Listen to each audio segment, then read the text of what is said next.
Hello, everyone. Good morning, good afternoon, good evening, depending on where you're joining us from. My name is Ravi Verma. I am a Scrum.org professional Scrum trainer, and I'm really excited to be your moderator today and welcome you to this Scrum Pulse webinar, the 7 Strengths of Highly Diverse Agile Teams. So let's get started with a little bit of logistics.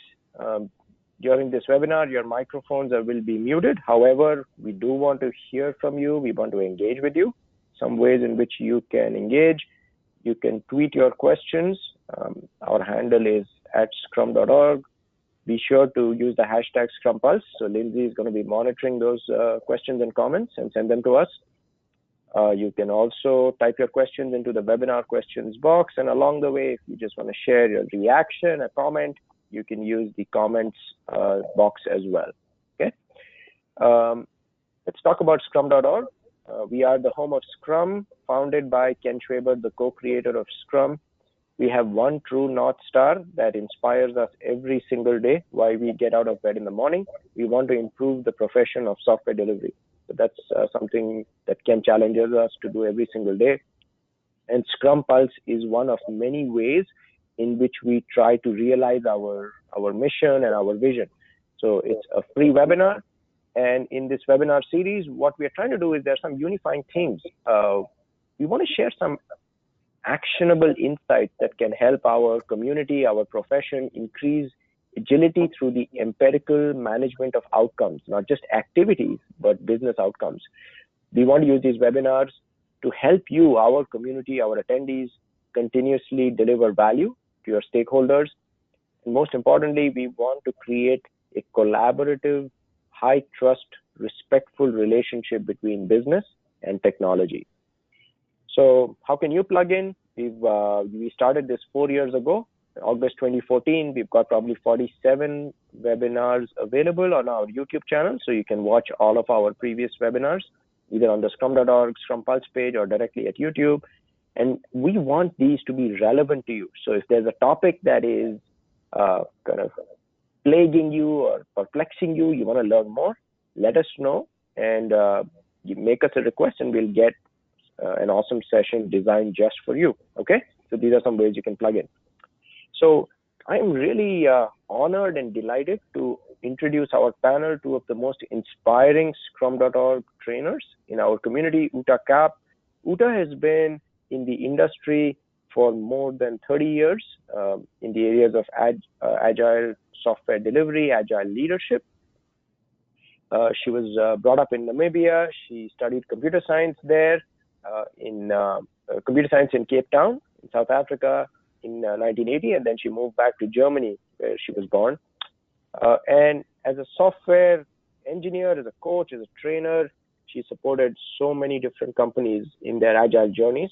And one of the pillars that she uses in her work is Scrum.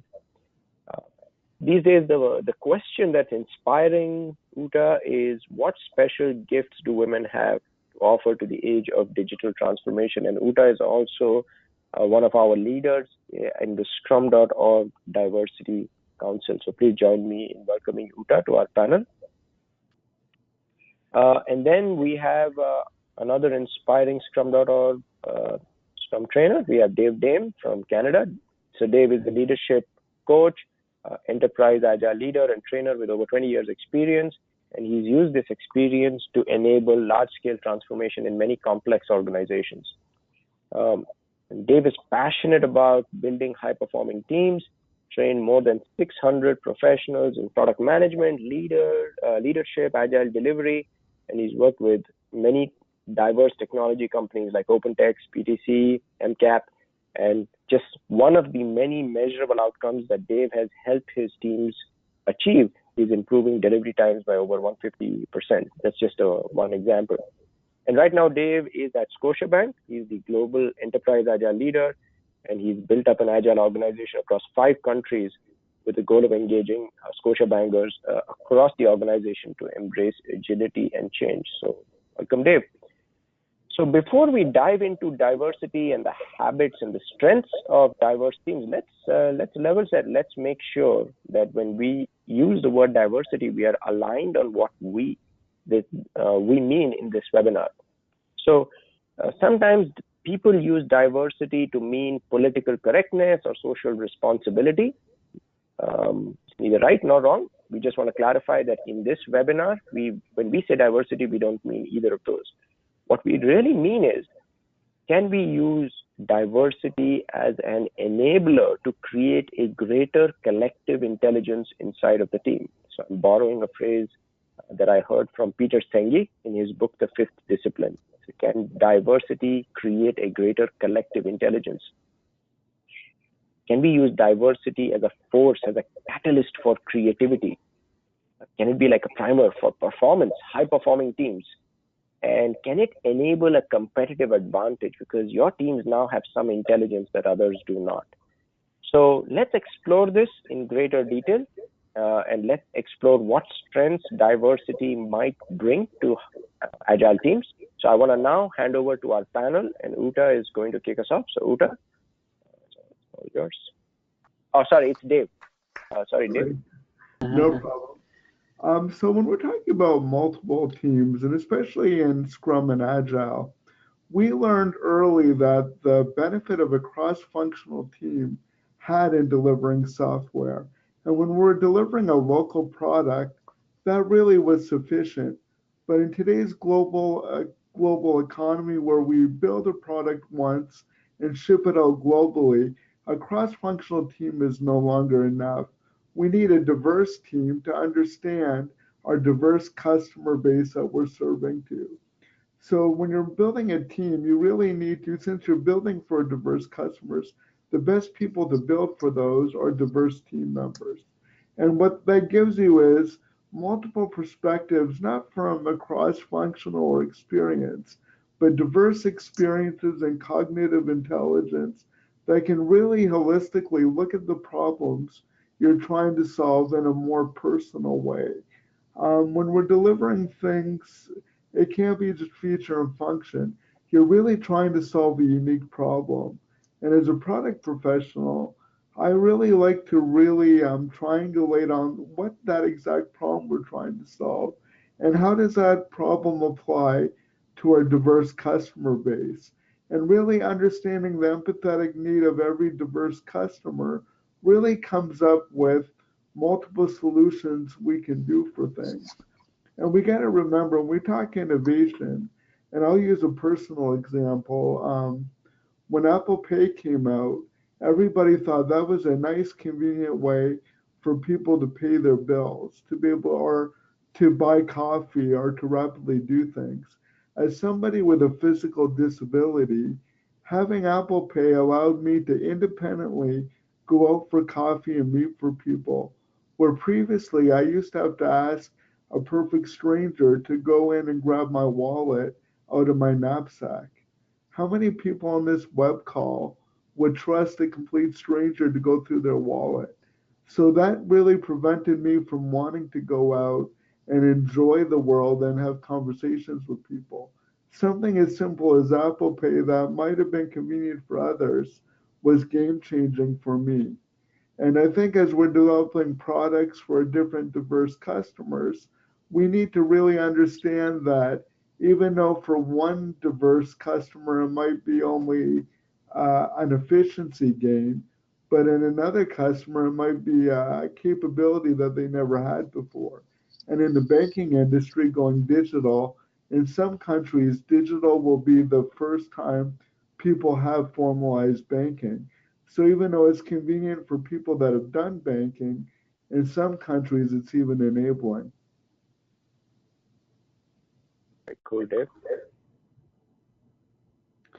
And humility, and it's being vulnerable, really to understand the needs and empathetic of your diverse team members, and really knowing what their story is before they go through in front of you. I remember actually Yuta was really touched by one of my personal blog posts that I wrote about what I needed to do as a professional just to get to work each day. For those of you on the call that don't know, I have cerebral palsy. So I need a helper that comes in the morning that helps me get dressed and showered and everything before we go out the door. So to put this in perspective, when I'm hiring these helpers, they're perfect strangers to me that I interview one day, and only the next day I'm completely naked in front of them while they're helping me get ready for the day. And you really need to really embrace that vulnerability. I utilize that not just because it's a necessity to get out the door, but exposing myself to that vulnerability allows me to really empathize and sympathize with my diverse team that comes with different cultures of what they even need to do to get through to be in front of me today, whether it's childcare or whatever struggles they're dealing with to be able to do that. So it's not really a weakness, it's really an ability to be able to see the strength people need to go through to be able to do those things. And how it shapes when I'm thinking about building product is, we always look at the business impact. We always talk about value. We talk about ROI and profit. But I think in order to be competitive in our fickle customers we have in today's age, we also have to understand the social responsibility and social impact of our product, that we need to be humility and respect customers' privacy data and just respect where everybody comes from not only a team base to deliver those great products, but for the customer base that we're trying to really get products for, because those products that have long living sustainability aren't only just good ROI in business, they really provide a good social impact and are socially that are, or what I want to say, innovatively ethical to really be able to support both ends. Because we have to look at both sides of the coin while we're developing product. And I want to pass it over to Yuta now. Thanks, Jeff. Yes, so let's look at the point of openness. I hear quite often that it needs openness to work in a diverse team, and I agree on that. They found out at MIT that diverse teams have more innovation, that teams that have many different backgrounds create a greater idea flow for those products we need in this world today to create us a better future. Teams that are homogeneous create what we call echo chambers. They discuss the same topics just with other words, but they don't create much innovation. And this situation was proven statistically by many organizations, also the Boston Consulting Group. So now to unleash these opinions, these different viewpoints, it's important to have a certain openness. I personally, if I look at myself, I'm a diverse person in myself. I am, from my cultural background, European, German. I was brought up in South Africa, so I learned a lot of indigenous people there to know and what they do differently. I am from, my gender part is German, and my profession is software development. So I have, with most teams, a lot of overlap. And quite often, I'm the only woman in the room because there are so few women in the software development. So my gift that I can give is my gender, like that I can bring in a homogeneous group of more male, people with male background, perspective of female. And so when I was reading these statistics, I was asking myself, oh, what is it actually that brings in the feminine perspective, because all men also have feminine power. I think we all have, men and women both have feminine and masculine sides. And thinking about it, I thought, oh, well, my experience in my life is having brought up kids and sort of more nurturing. And I found interesting literature about this, and that is Jean Houston and Claire Summit. They have done a lot of research into the feminine power, and they found that the process part quite often is attached to the feminine power, while the product part, where it's about reaching goals, it's about the male part. So in Scrum, we bring them both together, because we've got the process part that is addressed in the retrospective and in the daily Scrum, and we have the product part that's addressed by the product owner and the planning and the reviews. So this takes both into account. So just go on to the next slide. Or give over to Dave, right? And really, it's about resilience, right? There's a whole bunch of numbers out there. I have them on one of my other presentations and blogs. I don't happen to have them with me, but it just makes common sense that diverse teams are really able to handle conflict and struggle because they're coming in from diverse backgrounds. But what I like about them is the resilience they have to really kind of do that, what we like to say, dynamic tension, of being able to completely challenge each other because they're so good at doing it as a team. They're very resilient to handle whatever changes comes in front of them because there is no status quo, there is no common thing about them. So they've learned to be resilient to deal with all those changes. And there's stats out there that show organizations that have a diverse kind of workforce are able to be more resilient to change. And really, that only makes common sense because they're used to dealing with differences on a day-to-day basis. As the world around them changes, they're able to adapt to it. But what I like about it as a product person is when you're being able to really think of what to build, to get those different perspectives and try different options. Because really about Agile and Scrum, it's about really trying multiple things at a more cost-effective way to build a better solution. And really, being able to see those different perspectives and divergence, they can quickly experiment and really learn from their mistakes and learn from failings. Because resilience is everybody that's come to the team has had their own unique challenges, whatever they come from. But you want to embrace that instead of putting that on the backstage so they can handle the new challenges that are coming up to them. Because if we continue to solve today's challenges, we'd only make them minimal better. The beauty is finding new challenges or uncovering new problems that require that diverse skill set to figure out, or that diverse kind of team to be able to understand and articulate that problem.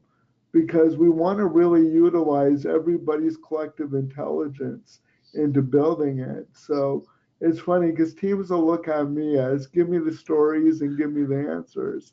And it's really about understanding the problem, the empathy of all of those things, to really embrace those, but to really encourage them to be all problem solvers, to be curious and learn, to be brave enough to make mistakes and to learn from those mistakes and get it where everybody's comfortable at being wrong.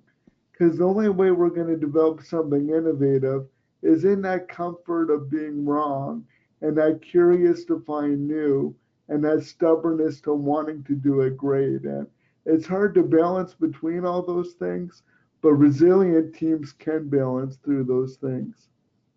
I'll roll off my soapbox now and hand it over to Yuta. Thanks, Jim. So let's talk about communication. The basis for integrating or including all members in a team is communication. and a participative culture.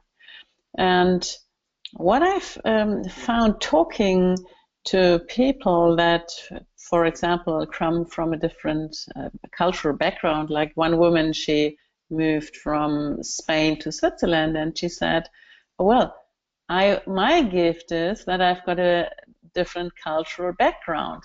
So I don't want to get made equal, because then I don't have no more gift. And to do this, it needs a way to communicate this, so everybody can freely speak their mind. And I personally found that it is necessary to uptrain myself in communication techniques. I was most impressed by nonviolent communication that was invented by Marshall Rosenberg. And I personally had a group where I trained it for 2 years, and I think it took me nearly a year to really catch what this is about.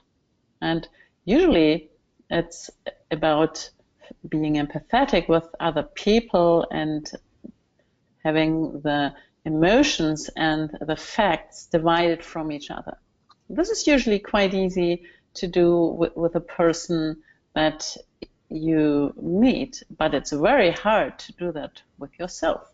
So you need to train that. So if you feel uncomfortable in a group, then to react in a nonviolent way is quite hard, because you have all this group dynamics. And you all know the situation in teams, what we call HIPPO, highest paid person opinion first. And we always have these highlanders, and this leads not to much innovation, and also not to a broad set of perspective. So it helps to train single people and also teams to maybe learn more to listen and ask questions instead of giving advice, because advice is not really coming across very easily. If you have situations with big group dynamics and it might feel uncomfortable for people, what you could do is create a common shared vision, because people love to have a vision and to create a common goal, to have a more collective intelligence to go on, and that makes it easier for diverse teams to allow all these opinions. I personally really suggest everybody to have a look at Nonviolent Communication by Marshall Rosenberg. That's to me, it's really the great point. So good. Let's go on to the next slide. Yes.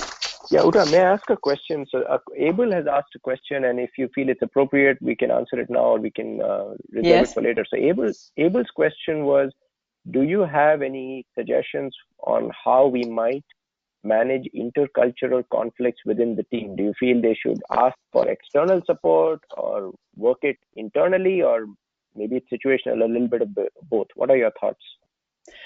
I think that it has to be solved internally. And in Scrum, we have the Scrum Master, who is always a good coach on the team. But if we don't have a Scrum Master, we usually have one person, if we look very closely, that is the social minister of the team. We always usually have one person on the team that is handling conflicts, and he could act as a moderator in this case. Very yes. Good. Thank you, Uta, for sharing that. And Abel, thank you so much for your thought-provoking question. Let's move on to the next slide. So this all leads us to emotional maturity. And we had, or with Dave earlier, the empathy. Empathy is one part of emotional maturity. We also have to be able to handle other emotions, especially fear and rage. I know some really great working teams, and they tell me on every retrospective we nearly killed each other because we had such fights. But when the retrospective was over, we had one idea and we knew what to do in the next sprint. So it's something we could learn is to allow such, I would say, situations where not everybody is happy, and to not just go over it, but to dig into it. And in our society, we don't really learn that so much. We want everybody to be nice and happy, but we don't want really to see any frustrations. And if you don't allow frustrations, you won't get these high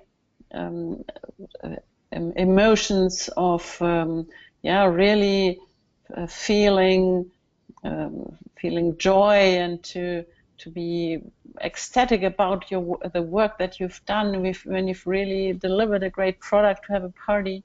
So we need the full bandwidth. One person, a teacher once said, it's like the heartbeat. If you have low heartbeats, you also can have high heartbeats. But if you always just mediocre, it won't help. According to statistics of the Standish Group, the Chaos Report is statistics that is referred to for years in the computer business. And one point is emotional maturity.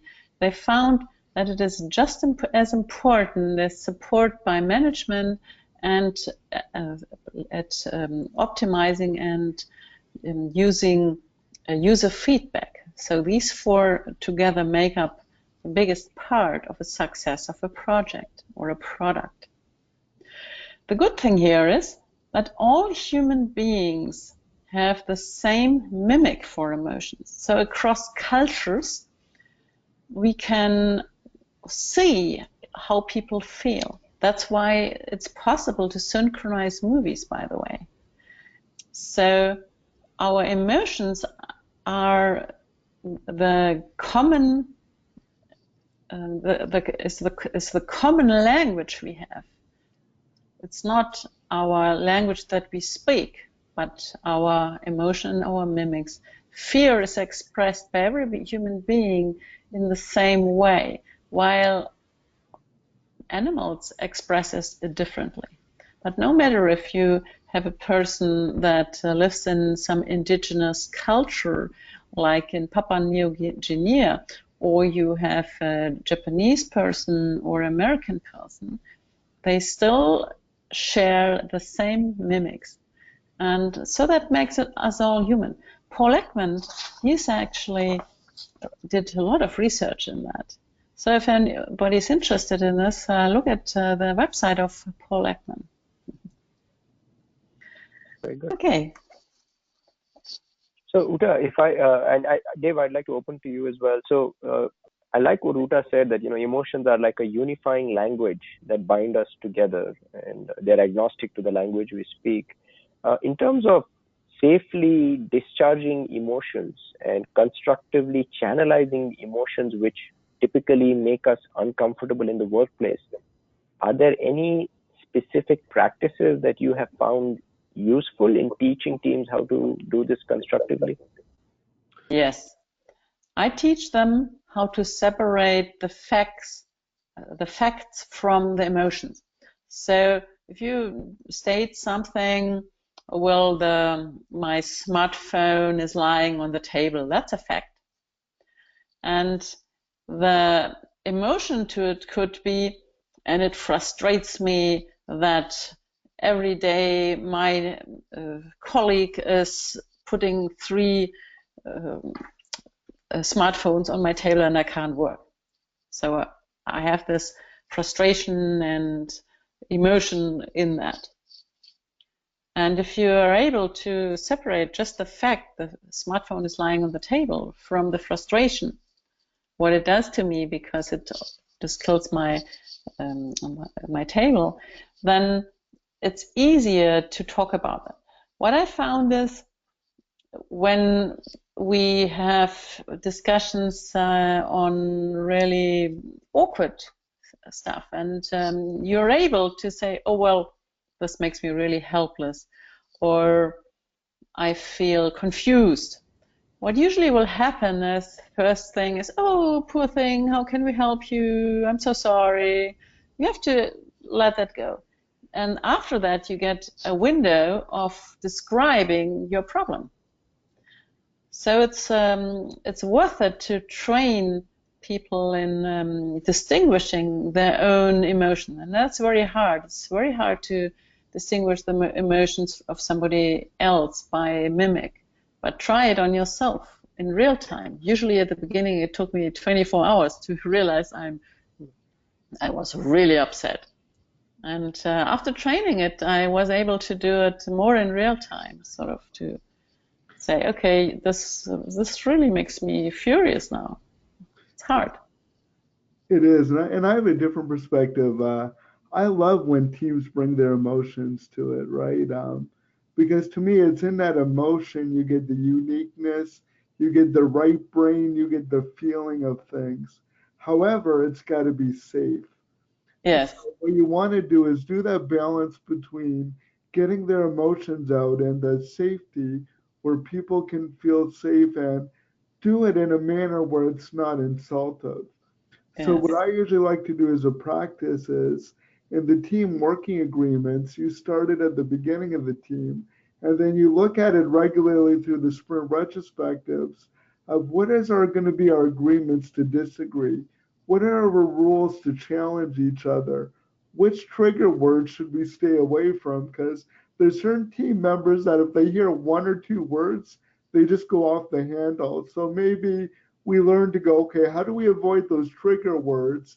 And what are the boundaries where we can say things and where we can't say things and continue to do that? And I think that ties into a bit of what Abel was asking about how you get multicultural people to work together. It's really in those working agreements and those ongoing open conversations of, I want you to bring your own self, your unique, diverse perspective, your good feelings, your bad feelings, because it's through that struggle we get the most creativity to build those things. But you got to kind of put that harness around what are the rules where we're not going to offend somebody.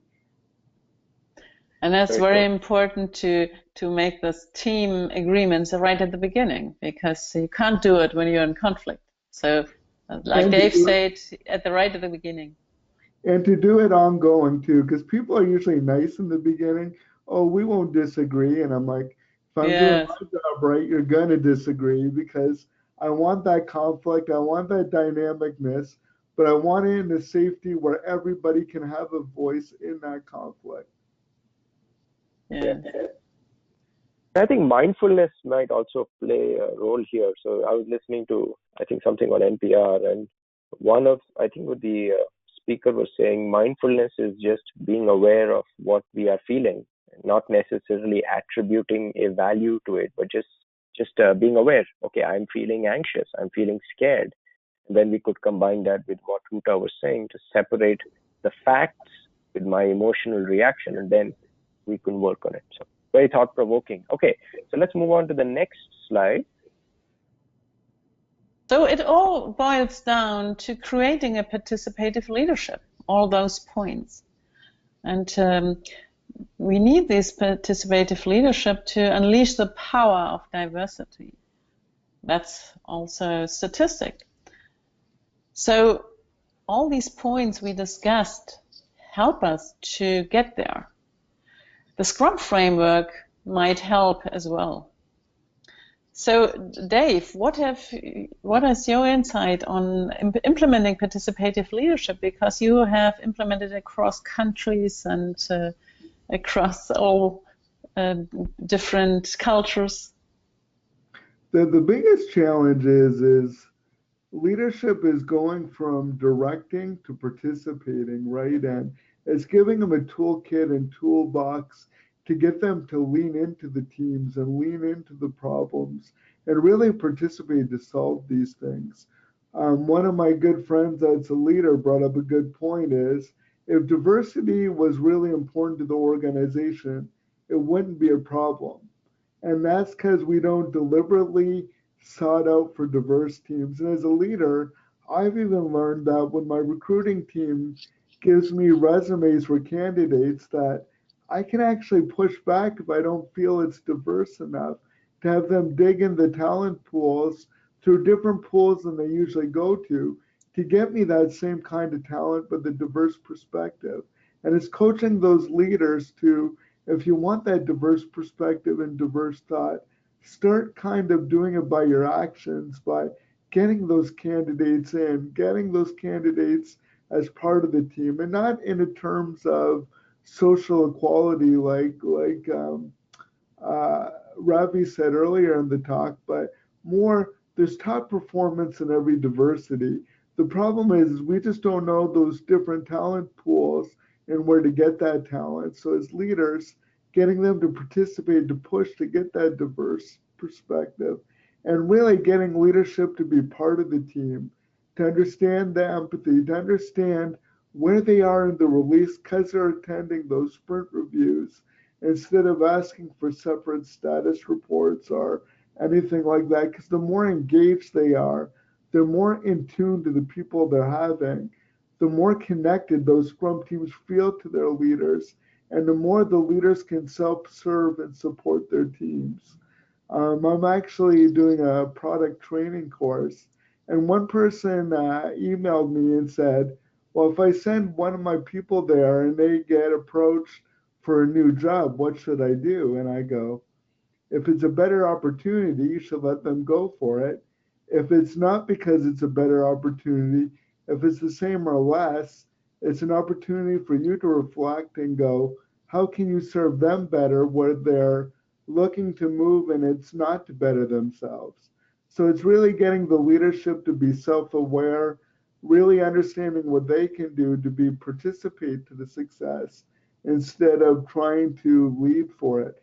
And it's hard, and it's a whole bunch of culture things you need to work with and influence, but it's helping them establish a toolkit and utilize their experience and expertise that they do have that's got them to where they are, and to really give them to new tools to better support this new kind of way of working in new teams so they can be as effective as they were and even be more effective in what they're to become. Because every group needs a leader, every organization needs a leader. We owe it to ourselves to help empower those leaders by giving them the tools necessary to do what they need. Thank you, Dave. One thing I personally noticed is, especially when we work with organizations that are traditionally waterfall or command and control, and they are trying to now transition to a leadership style that is more compatible with agile thinking and bottom-up intelligence and self-organization. One impediment I have observed is a fear.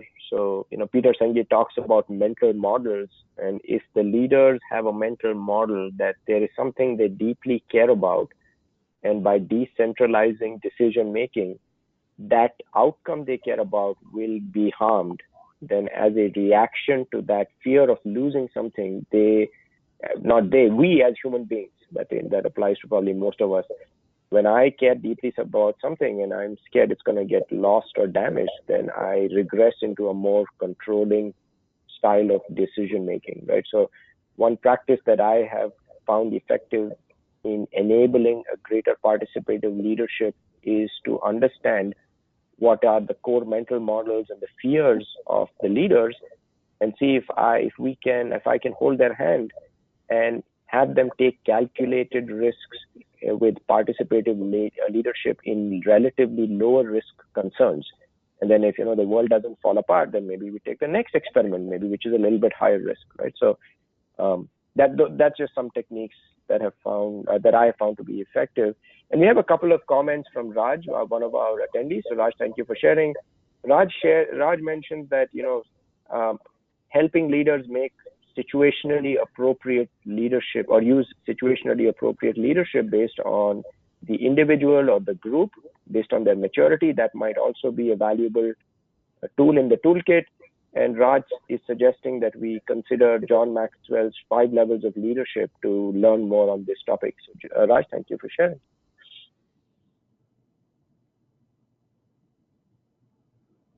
So, with that, let's talk a little bit about Scrum.org. So, what is Scrum.org doing to enable diversity in our community, in our profession? So, Uta, can you share some thoughts here? Yes.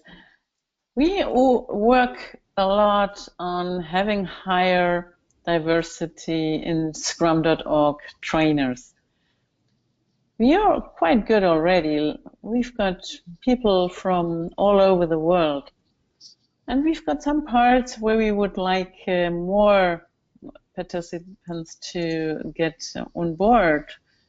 Like one topic always in the software development community is women, but also to have people with disability, because they bring in different perspectives and also different cultures.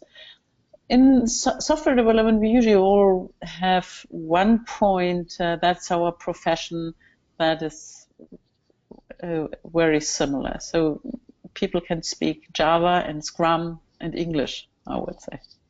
So the basis is that we share is usually quite big in this profession of software development. So it's quite easy to put parts into it that strengthen the diversity, and it's maybe easier in this field of software development than anywhere else. So we want to train a community be more diverse, but we also want to teach diversity to our customers, so they can use it in a way to build high-performing teams. And that's, I found as quite a challenge, because diversity doesn't always feel comfortable. So we have to also uptrain our trainers that they can learn how to teach that to companies. And we are quite at the very beginning of the research. It's something we still have to learn on how to do that. And we're getting better. And there's no Thank better you. and there's no better industry, right? Software development in itself brought out the introverts. I'll speak for myself. I was, it wasn't my disability, it was a challenge. I was what they would call the nerd geek. I was that Yeah. different person, awkward and uncomfortable.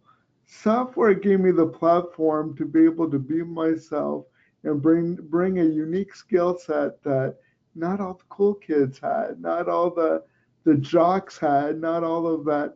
So we have an industry that's a very inclusive industry by nature that reached out to a group that was uniquely different to begin with.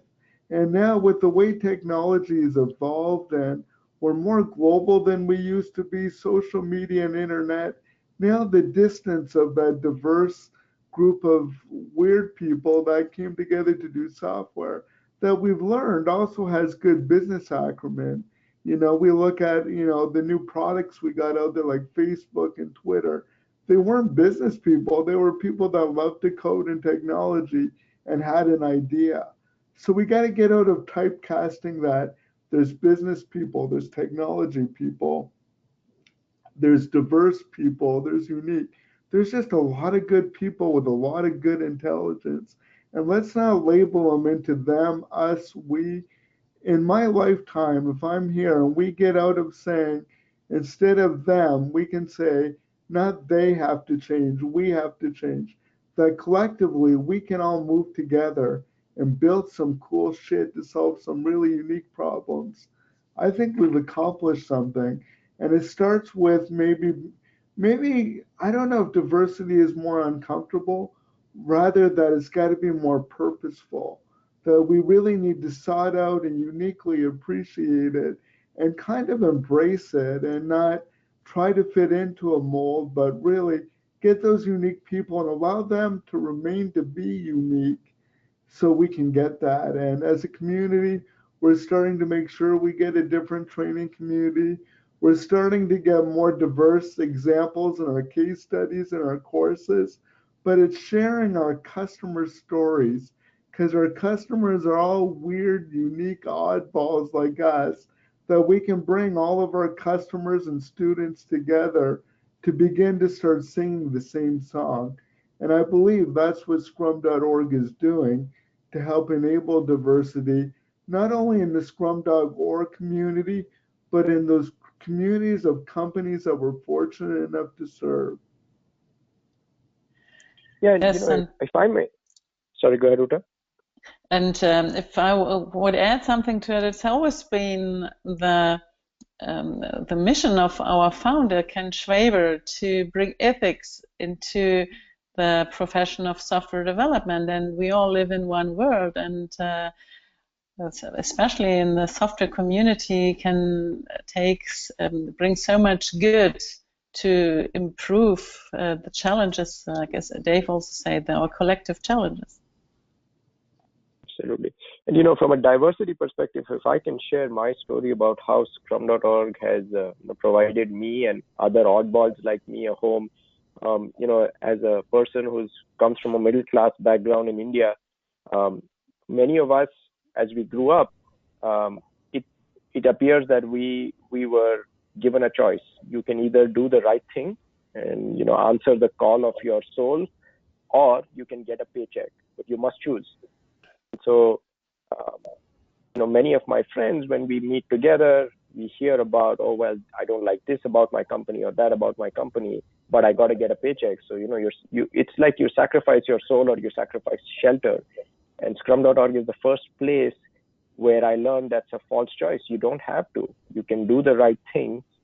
Then you can gather around with other oddballs who are inspired by, Ken Schwaber's mission, the vision of improving our profession, and you can take care of your family. So from an archetypal diversity, that my Myers-Briggs archetype is INFP. Scrum.org is the first place where I felt it was an oasis for people who are inspired by doing the right thing, right? Ken Schwaber tells us, reminds us every day, right? Do the right thing, and you'll get the results. And if you don't get the result, at least you did the right thing. So that's a unique kind of organizational diversity that Scrum.org encourages. So with that, let's start recapping what are some of the key messages we would like you to consider as a result of attending this webinar or listening to us. Our perspective, it's neither right nor wrong, that's just our perspective, is diversity for us is neither about political correctness, nor is it about social responsibility. For us in the Scrum.org community, diversity is about appreciating our unique gifts as unique, complex human beings. It's about building the best team on the field. It's about going beyond cross-functionality. Cross-functionality is necessary but no longer sufficient. And it's about building the most awesome products for our diverse users. And finally, it's about creating a greater collective intelligence. So those are some of our thoughts. And let's recap our journey. What did we talk about? We started the conversation by level setting what we mean by diversity in our community. We introduced 7 strengths of highly diverse Agile teams. And then we spoke about how the Scrum.org community enables diversity, how we eat our own dog food, drink our own dog champagne, and our key takeaways. So now it's time for the best part of our session, the Q&A. So a couple of ways. You can either tweet your questions. Lindsay is monitoring the feed. You can type in your questions or comments. And there are some questions that have accumulated while we were chatting. We may have time for just one or two. One question that came in is, what if someone is in an organization that consciously or unconsciously is enabling a culture of bullying, where some strong dominant voices are preventing other more diverse voices from speaking up? So do you have any practices or suggestions that might help transition such a culture to allow more diverse voices to be heard? In the terms of bullying, it's just making it aware, right? It's when it goes in silence, it's making it more visible. It's trying to get that where people can really express that they feel they're being bullied and bring it to the right people in the organization. There's people groups and HR groups that, we always say participating leadership. A lot of great organizations are really now taking advantage of the human resources or the people part to get them more actively engaged to make that bullying aware and just try to build that safety of and try to figure out why that bullying is happening. Has it been successful in the past of getting short-term outcomes? But what is the turnover ratio based on that? And really try to get data of what the cost of the bullying is costing, because really most businesses speak dollars and cents, sadly. And if you can tie it into numbers and challenges, you can really expose it and try to get those either behaviors corrected or pulled out of the organization. And I think I also would add that it's important to what Dave mentioned earlier, to having an agreement upfront and to actualize this agreement as we go. How do we want to work with each other? Very cool. We got a great suggestion from Shantine that Scrum is being adopted in many kinds of industries, many kinds of development, many cultures. So can Scrum.org improve? How might we improve the questions we ask in our assessment so it is reflective of a more diverse user base? So Shantine, thank you so much for sharing that. We will definitely start looking at that. We also have a great question from Baz, and Baz's question is, if I am playing the role of a moderator on a Scrum team, on a multicultural Scrum team, and trying to teach them and model and enable constructive conflict resolution, how might I know what is the appropriate juncture for me to inject myself? When should I let the conflict play out so they develop the muscles and to resolve it? And when is it, what signals tell me, okay, now it's time to step in? I realize there's no one size fits all answer, but I wonder if you have a decision-making framework that might help Scrum Masters navigate this challenge. That is a fantastic question. A really good question, actually. I don't have a framework I use. I use a little bit of sense respond, and to me, you let it go. If it starts getting where it's personal, that's where you got to stop it, right? When it's starting to attack the individual and not the idea or the situation, you jump in or you wait till there's silence. Because when there's silence, it means everybody's shut down and withdrawn. But you got to, you want to sometimes, the hard part is trying to sense whether it's a momentary silence or it's a long sustained silence. Because you brought up a good point. You want them to get the muscles to do it themselves. But, until you get that trust, you might have tighter training wheels on it or tighter things. But as you get old, as you grow together, you might extend them wider.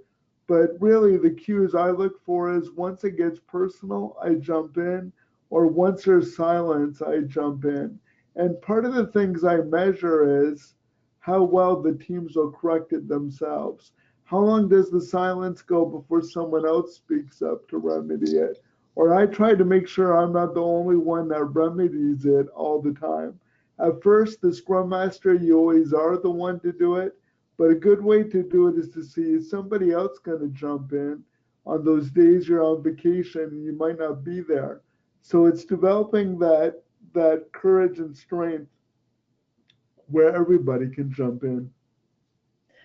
And I would add, it's also the question how you jump in. You can jump in sort of taking control, or you can just ask them powerful questions. Very cool. And, as Ken Schwaber reminds us over and over again, always ask the team. So this could be a great question to ask in the working agreement part to say, what do you guys want? I mean, our desire is we have a shared outcome to enable self-organization. So how might I, as a Scrum Master, serve you in these situations? And, try and rinse and repeat. So a couple of some suggestions, again, excellent suggestions from Raj. If people are curious to learn practical tips and techniques, crucial conversations, crucial confrontations, influencer, that series of books is very valuable. So if you want, you could look at that. So Raj, thank you for sharing that. We have tons and tons of great questions, but we are running out of time, which is always a good sign. So many ways you can continue the conversation. You have Uta's and Dave's Twitter handles, so continue the conversation with them. Connect with our community. Ken Schwaber has set us a very inspiring mission of improving our profession. We cannot do it by ourselves. We need all the help from like-minded people. Join our community, participate in our forums, learn from our trainers. You just got a glimpse of the awesomeness of our weird oddball trainers, inspiring trainers. No two are alike. So watch our webcasts, short videos, read the blogs from our trainers. If you find a topic that we haven't spoken about, let us know. We'll create custom content to address your unique challenge. With that, we've come to the end of this webinar. I hope you found this useful. We would love to see you in some of our future webinars. With that, thank you so much to Dave and Uta and to all of you, and for Lindsay for setting up the space in which we could share our wisdom with you. Have a great day, evening, the rest of the day, wherever you are. Thank you. Keep calm and scrum on. And thank you, Ravi. You did a great job. Yes, thank you, Ravi, Dave, and Lindsay. That was a really great job of you. Okay, see you around.